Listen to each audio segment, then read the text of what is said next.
Welcome to Autism Matters, where experts in the field discuss issues and best practices to address autism in the most effective ways. I'm your host, Joe Pizzo, and I teach at the Black River Middle School in Chester, New Jersey. I am proud to introduce my co-host, Dr. Mary Beth Edmunds, who is a New Jersey principal at Monmouth Junction Elementary School in South Brunswick, New Jersey. Thank you, Joe. Let's introduce our guests for today's program, shall we? Dr. John C. Burke, a board-certified behavior analyst, obtained his PhD from a joint doctoral interdisciplinary program in the speech and hearing sciences with emphasis on educational, psychological, and neuropsychological aspects of communication and social development in children with autism at the University of California, Santa Barbara, and the University of California, San Francisco Medical School. With a postdoctoral fellowship, he has worked with the Kennedy Krieger Institute and Johns Hopkins University School of Medicine. He also has served as a lead researcher through the U.S. Department of Defense and given several invited presentations, including a joint session delivered at the United Nations World Summit on the Information Society in Geneva, Switzerland. Through a community-based nonprofit he started with his wife, they provided services to children and families and became leaders across the Northeast region for delivering highly specialized intervention programs. In February, he joined Felician University as the executive director of the International Center for Autism and Disabilities Research. His current research emphasis is on developing an infant eye tracking and child learning program with a focus on assessing underlying factors that influence attention, social reciprocity, gaze shifting, receptive and expressive communications, joint attention, and social skills. In addition, he is initiating several lines of research within schools. Welcome, John. It's my pleasure. Thank you for having me here. Thank you. It is now my great pleasure to introduce Dr. Stephanie McGowan, who has an extensive background in K-12 and college education. A licensed New Jersey elementary teacher and secondary teacher of English from grades 7 through 12, she has served as a principal of a parochial school, chief administrative officer of a charter school, school lead administrator and site reviewer for the Middle States Association Commissions on Elementary and Secondary Schools, and curriculum consultant for a New Jersey urban charter school. She has supervisor and principal certification from the New Jersey Department of Education. Dr. McGowan moved to higher education and has served in various roles in colleges of education and graduate schools at William Patterson University, Drew University, Seton Hall University, Kean University, and now Felician University. Dr. McGowan secured more than $17 million in teacher quality enhancement grants at the state and federal level. She has also researched early childhood classroom environments, participated on 2 National Council for the Accreditation of Teacher Education, NCATE, visits at William Patterson University, and so much more. As Dean of the Felician School of Education, Dr. McGowan works with faculty to launch a new dual licensure initial teacher certification at the undergraduate and graduate levels. She has secured program approval for the alternate route in early childhood program and has launched the International Center for Autism and Disabilities Research in Education, I-CAdRE, with Dr. John C. Burke. Stephanie and John, thank you for taking your time out of your busy schedules to meet with us today. Thank you for having us. Okay, so let's begin with our first question. John, according to the Felician University website, the mission of the International Center for Autism and Disabilities Research and Education, I-CAdRE, that you lead, is helping individuals with autism spectrum disorders from infancy through young adulthood by promoting meaningful, socially significant gains that will increase participation with their families, schools, and communities. How did this program begin? Great question, Mary Beth. Thank you so much for asking it. You know, the Felician I-CAdRE program really started, way back, when the Felician sisters started, the whole movement to help individuals with disabilities and basically all children. I think that was 1855. Now, of course, moving right up the line of years, approximately 3 years ago or so, Dr. McGowan and I had this idea of why don't we build a center to extend the work that Felician Sisters started and build upon the fine work that they did to address some of the more present day challenges associated with autism.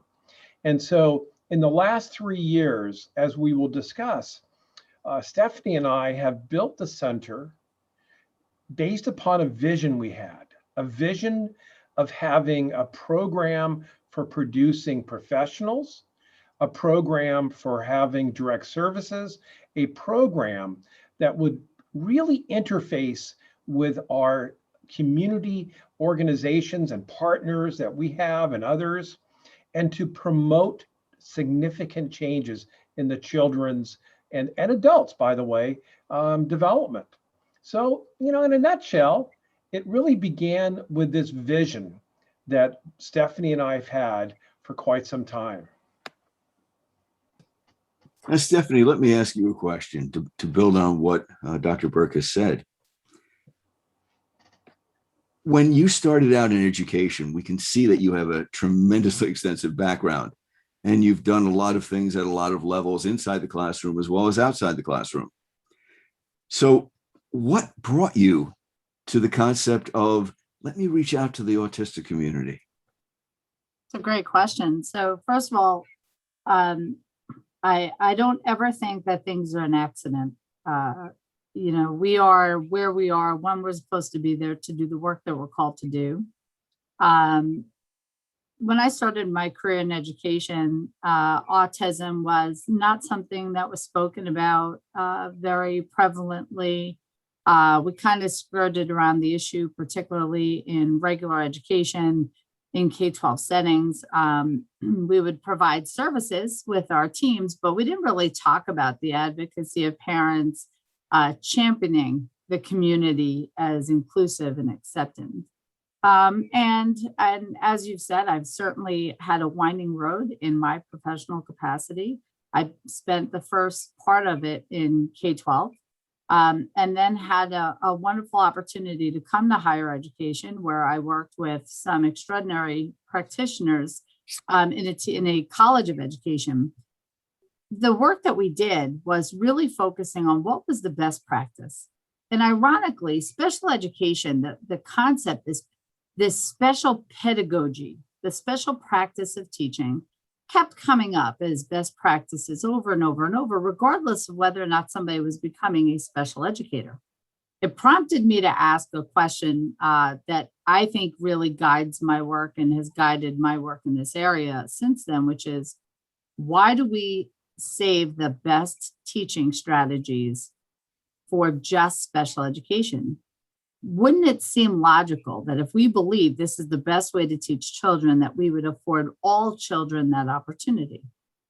Not too long after, like most things that happen to folks that become change agents or the catalyst for change, I became a mom of 2 amazing children, twins, and both of my children I would consider them uniquely abled. I use that word intentionally because they are in fact very abled.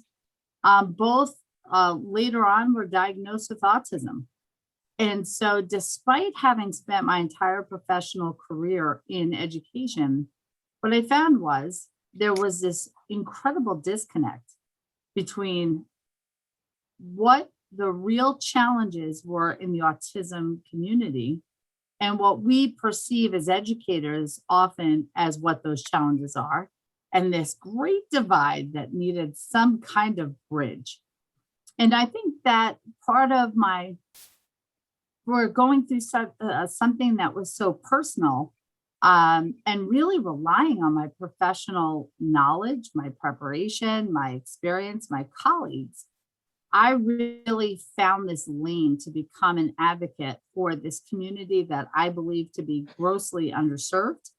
And with colleagues who I know were really trying to find avenues, inclusive avenues in the very foundational thing that we all share in our community, which are schools.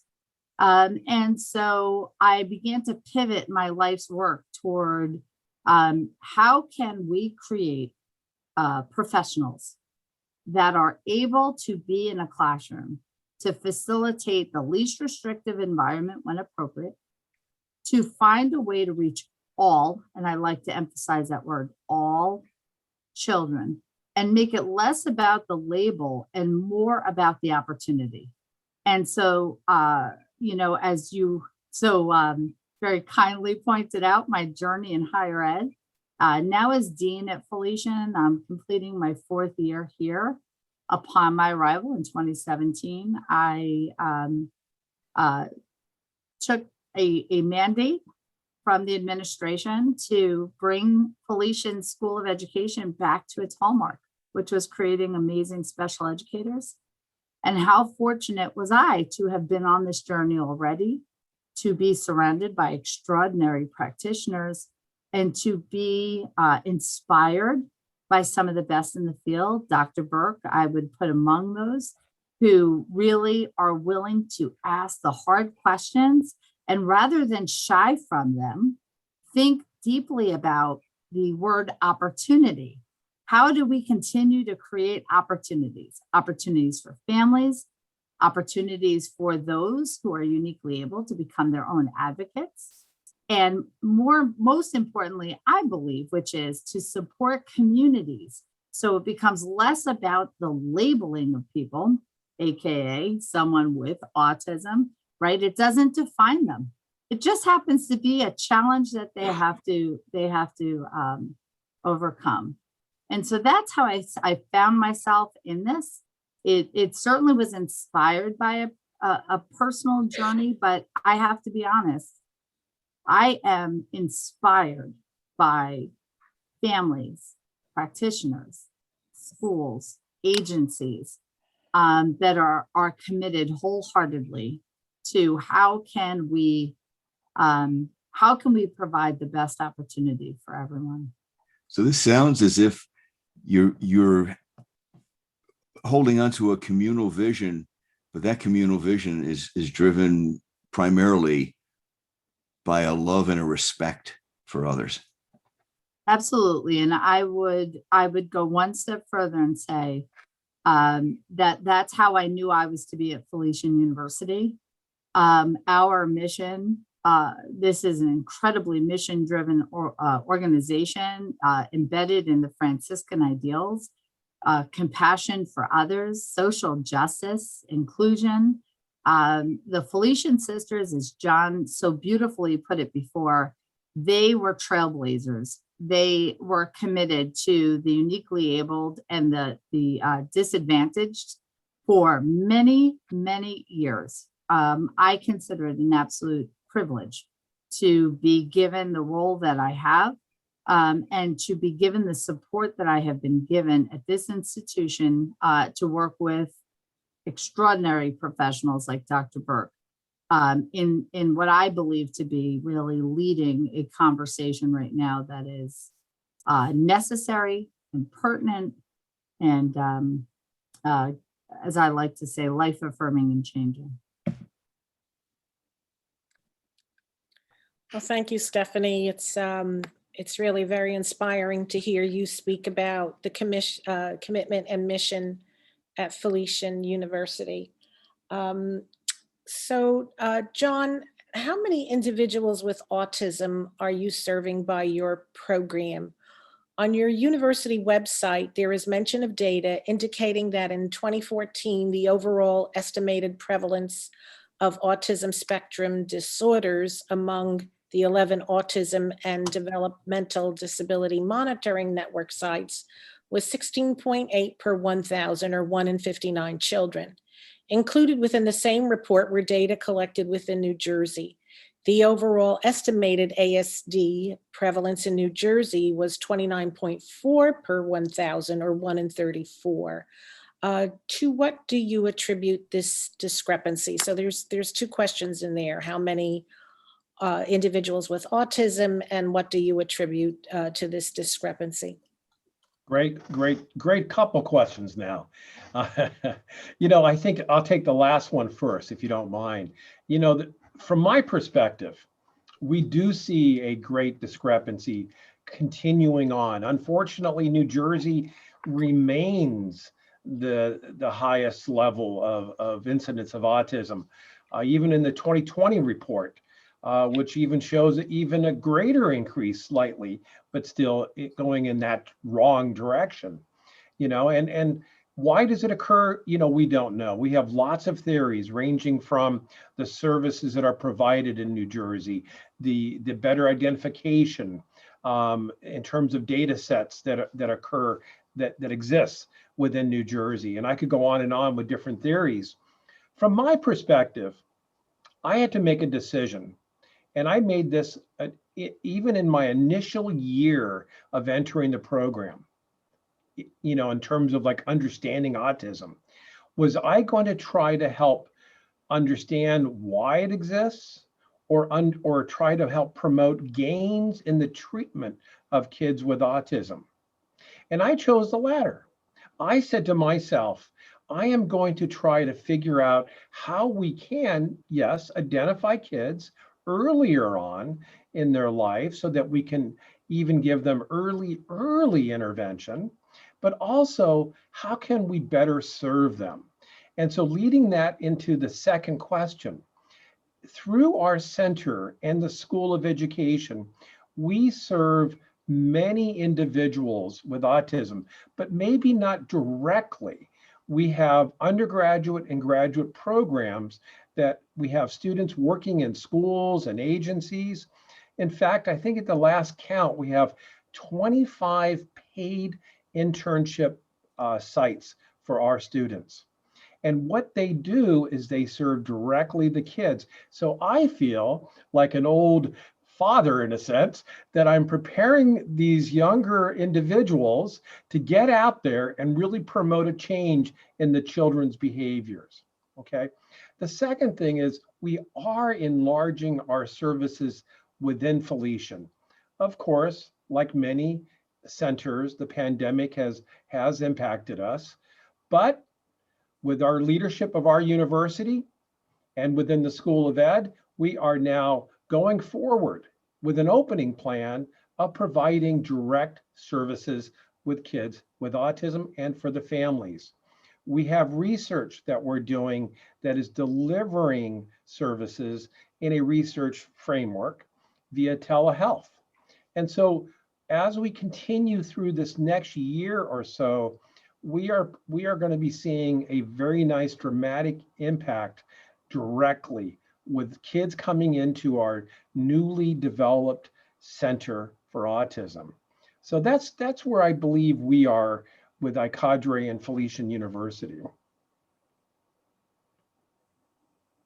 Thank you, John. My pleasure.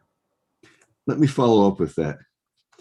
A lot of people see work being done with autism and they're excited and they see the spectrum being addressed with various skills and across various disciplines.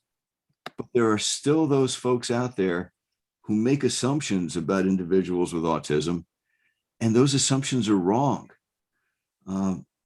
What's the most common one and maybe the most difficult one to overcome, and how can we change that? That is a great question. Would you like for me to address it or Dr. McGowan? I'd like you both to address it if you would. Sure. Okay. May I go first? Thank you.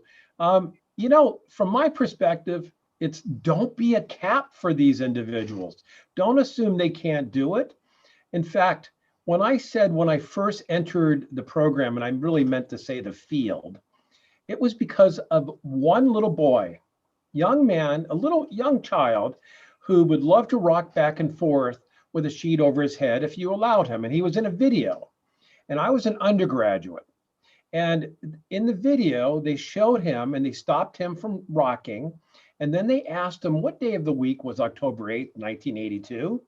And the young guy said, Tuesday, you know? And then in the video, they use that word that I don't even like to say that begins with an R, you know? And I said to myself, wait a minute, how can he have that? You know, he has intelligence. And my goal from then on out was to then try to help unlock the intelligences that are in these kids. So whether the child is nonverbal, that can speak, you know, whatever that child is, my belief and research has shown that these kids have these unlocked potentials and that we should not assume that they can't do something. In fact, we should say to ourselves, let's figure out how we can get their unique abilities to shine forth. I really appreciate that, John. I'm going to answer this wearing different hats, if you don't mind. The first is as an advocate. Imagine, if you would, that I walked into a school on a back to school night and said to parents, great news. We've decided that all of you sitting on the left side, your kids are going to get to go to college. We are going to invest every penny we have into making them successful. And unfortunately, for those of you who sat on the right, today's not a great day. We have decided to maybe community college at best is what your child is entitled to. I'm not even sure they're going to get a job. But thank you. Thank you for coming tonight. First, you would have to come and save me, right, from the insanity that would ensue if you were to walk into a room full of adults and tell a 7th grade parent that their child's future was preordained for no reason other than why or where they sat. I would argue that this very conversation is exactly the same. As I said earlier, autism is a diagnosis. It is not a character trait. It is not the identity of a person. And I would go so far to say that any disability would not define the character of someone, their ability, in teaching, we call it grit, perseverance, right? These are amazing traits that you would want in a future educator or someone who is educating a child. And so I would say that it's part of a paradigm shift that's necessary. And that's why I was talking about what I believe I-CAdRE and the commitment that we have in the School of Ed here at Felician and our Felician community is really about seeing the whole person, changing that language. We are preparing future educators, school leaders, other school personnel, behaviorists, with the intention that they are to support all learning. That means differentiated. You do not need a diagnosis to benefit from differentiation, right? Everyone learns differently. And so when you talk about how do we move forward, it's not just about educational opportunities. It's not just about going to college. It's about workforce development. It's about housing and seeing people as individuals. And I think that it is about, if you will, destigmatizing the word autism. Autism is just a different modality of how someone's brain processes information. If we called it, I don't really know what I would call it, but let's just say if it had a different word, it's just about destigmatizing ourselves to it. And to your point, and it was a very leading question, which I appreciate immensely. This is an opportunity, one that John and I saw as a critical need, because there are families and parents who don't realize yet, they will, but maybe not yet, that their child is more than their diagnosis. And so I think it is our ethical and moral responsibility again, how fortunate for us to be at a Franciscan university. This is embedded in the mission, the air that we breathe, about how to see individuals, their time, their talent, their gifts, and how best to help them navigate this stigma around the perception of autism. Well, thank you, Stephanie. I'm going to continue with another question for you. So who are your community and or business partners, and how do they supplement, support, or inspire your work? And are there other clinics and universities with whom you are partnering? So I'm going to defer about our other university partners, because, you know, this is, John and I are like a tag team, right? We breathe the same air. We have the same ridiculous excitement for this. It is clearly not fabricated. This is about who we are. So partnerships. I remember, if I'm being honest, the day I sat at my desk when I first arrived here, after I started putting some stuff away, and I thought, gosh, I really hope there's people who want to do this with us. I don't have to hope. We have been ridiculously fortunate, but incredibly strategic about who we partner with and the language that goes out, and really surrounding ourselves with like-minded entities and partners that don't see this as a block to someone's future, but merely an opportunity for us to be more creative, to help them find a new journey. So for example, 2.5 years ago, we began our partnership with the South Bergen Jointure Commission. Dr. Michael Kuchar and his team, they represent 16 South Bergen, Mid-Bergen County public school districts. They provide special services of all different ranges, and not just classroom services, but professional services, targeted at the universe of special education. So why did they become a partner? We didn't sit there talking about what are we going to do for the special ed kids. We just talked about our kids. What did they need? And Mike is notorious, I'm waiting for John to start to laugh. Mike is notorious for saying, and why not our kids? What's going on here? This is not acceptable. So what? So they have to do it differently. So what? Let's get creative. Those are the people you want to surround yourself with. What makes that partnership even more exceptional, if you will, is that the board of trustees is represented by the superintendents of those 16 school districts. So our partnership is not just with the South Bergen Jointure Commission, but we are in partnership with the totality of the Jointure Commission and the 16 school districts that come with it, right? That means you get an opportunity to start having real transformational conversations about inclusion, understanding, preparing professionals to work in those schools, so that this conversation of, you know, does my kid need to be pulled out or pushed in, and a resource person, that you should be able to walk in the room and not know who the special educator is, because the teaching is so robust and everybody's benefiting, that it's just a great place to learn, right? So that's an example of one of our partnerships. We also have incredible partners with private special ed schools like the Grayman schools, the Daron schools. You know, these are entities that work with moderate to severely abled individuals that have challenges, and yet they do some of the most creative programming. And so the partnership part of this is not just about us offering PD and showing up and walking around the building for photo ops. It's about, really going in there, observing, watching, being a part of the conversation, and then coming back to the university and creating programs for the critical shortage areas.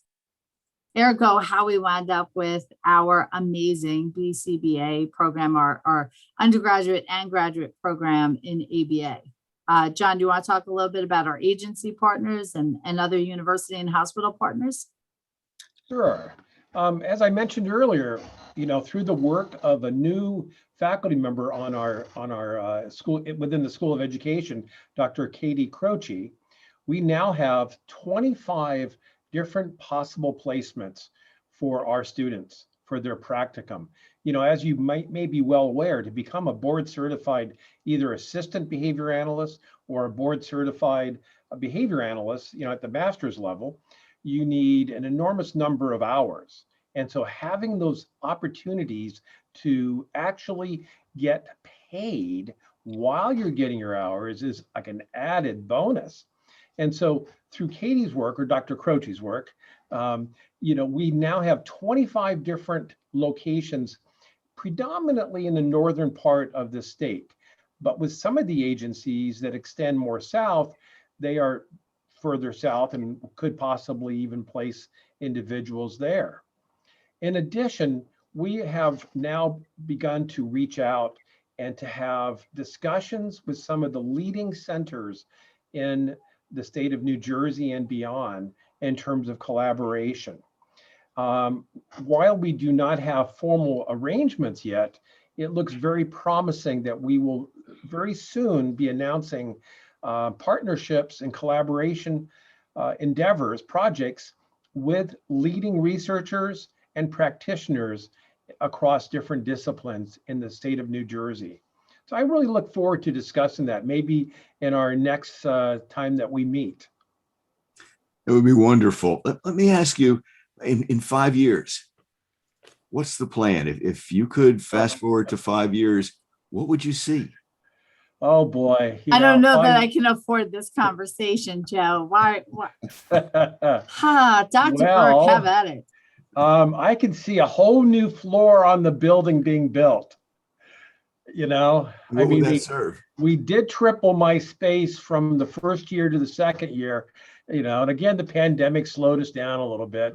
Maybe in the 5 years, we'll have a whole floor, but seriously, it's not so much the space we have, because a lot of our work is outside of the walls. Our work is in the schools. I spend a good number of hours and days actually in the schools. That's what my goal is. I don't want to leave the schools behind, or for that matter, agencies. And when we get really up and running more with direct services, even homes, I am very well known to spend an enormous amount of my time working directly with children, their parents, and their providers in homes and schools and community settings. So in 5 years from now, I really see us really forming this relationship with multiple groups, parent groups, professional groups, community-based groups, health providers, and really trying to impact in a very comprehensive manner.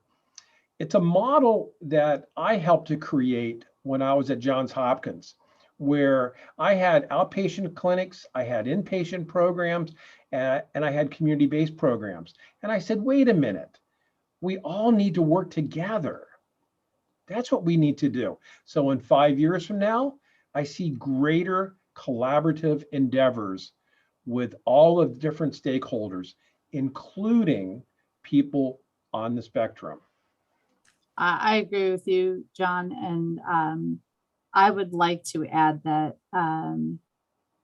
my hope is that in 5 years, that there is an excitement about workforce development and college level opportunities for transition age students to really focus on the connection between universities and communities, so that there's a seamless opportunity, just like for typical peers, to have a college experience and to be able to translate those skills into workforce development opportunities, into independent living and housing opportunities when appropriate. And I think that really what John and I, what we're starting this, it is in its infancy, But what I know to be true, in 5 years, my hope is that it is less about Steph and John, and it's more about the community working together in advocacy, rowing in one direction for the betterment of all people it will serve. And I will just, if I could wear a necklace with the word all, it is really the mentality of, it is not for some, for many, it is for all individuals. And that should be our moral compass and our North Star. Dr. John Burke, Dr. Stephanie McGowan, it has been an honor and a privilege to chat with you today about the I-CAdRE program at Felician University. And I have to say, on behalf of Mary Beth as well, that you seem to have taken energy and turned it into synergy, that you have a dynamic program, and there couldn't be two more focused, energetic people to push that program ahead. And as I said, the energy becomes synergy when you include everyone else. So that's wonderful. You've inspired both of us. And I have to tell you that we would be honored to visit your campus and see your program in action once all of our COVID-19 restrictions are lifted. What you are doing is just tremendous, and you deserve a salute, at least the minimum, a salute from everyone who is positively affected or will be positively affected by your program. We welcome you at Felician, both of you. And I would like to go one step further and not only welcome you to this campus, but welcome you to our crusade, which is to provide opportunities for the uniquely abled, for the autism community, for the individuals themselves, for the family and caregivers who help them along this journey, and most importantly, to have a positive impact for tomorrow in the spirit of Felician. Well, as Joe said, thank you so much for finding the time to chat with us today. And to our audience, we are planning more programs to continue this conversation about issues and best practices to address autism in the most effective ways.